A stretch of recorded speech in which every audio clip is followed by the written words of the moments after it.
नमस्कार मित्रों, मैं फूलचंद झजड़िया अपने YouTube चैनल कानूनी नज़रिया पर आपका हार्दिक स्वागत करता हूं।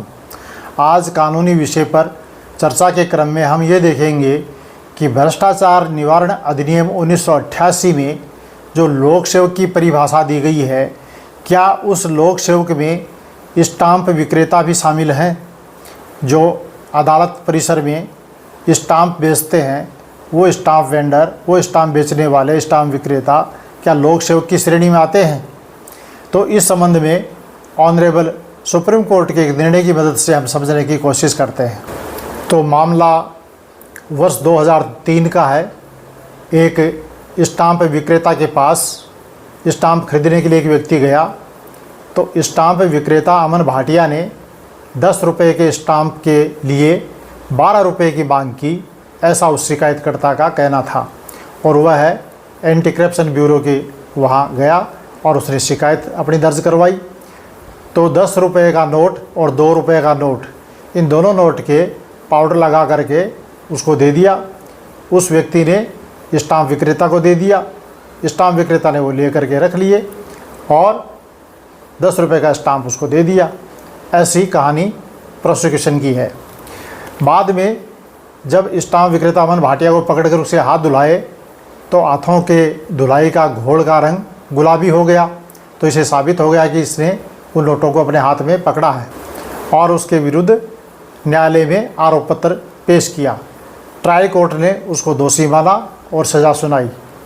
वह हाई कोर्ट में गया, तो ऑनरेबल दिल्ली हाई कोर्ट ने उसकी अपील को खारिज कर दिया। तब वह ऑनरेबल सुप्रीम कोर्ट के समक्ष गया, तो ऑनरेबल सुप्रीम कोर्ट ने भ्रष्टाचार निवारण अधिनियम 1988 की धारा 2 का ग और उसका पहला खंड उसका उल्लेख करते हुए कहा कि यदि कोई व्यक्ति सार्वजनिक कर्तव्य निभाने के लिए सरकार से फीस या कमीशन प्राप्त करता है, तो वह भ्रष्टाचार निवारण अधिनियम की इस धारा के तहत लोक सेवक की परिभाषा में आता है और वह लोक सेवक माना जाएगा। स्टाम्प विक्रेता स्टाम्प पेपर बेचने का सार्वजनिक कार्य करता है और सरकार से उसे जो डिस्काउंट मिलता है वह उसके पारिश्रमिक की श्रेणी में माना जाएगा। इसलिए स्टाम्प विक्रेता सार्वजनिक कार्य भी करता है और सरकार से डिस्काउंट के रूप में पारिश्रमिक भी प्राप्त करता है। अतः वह भ्रष्टाचार निवारण अधिनियम 1988 के इस प्रावधान में लोक सेवक की श्रेणी में माना जाएगा।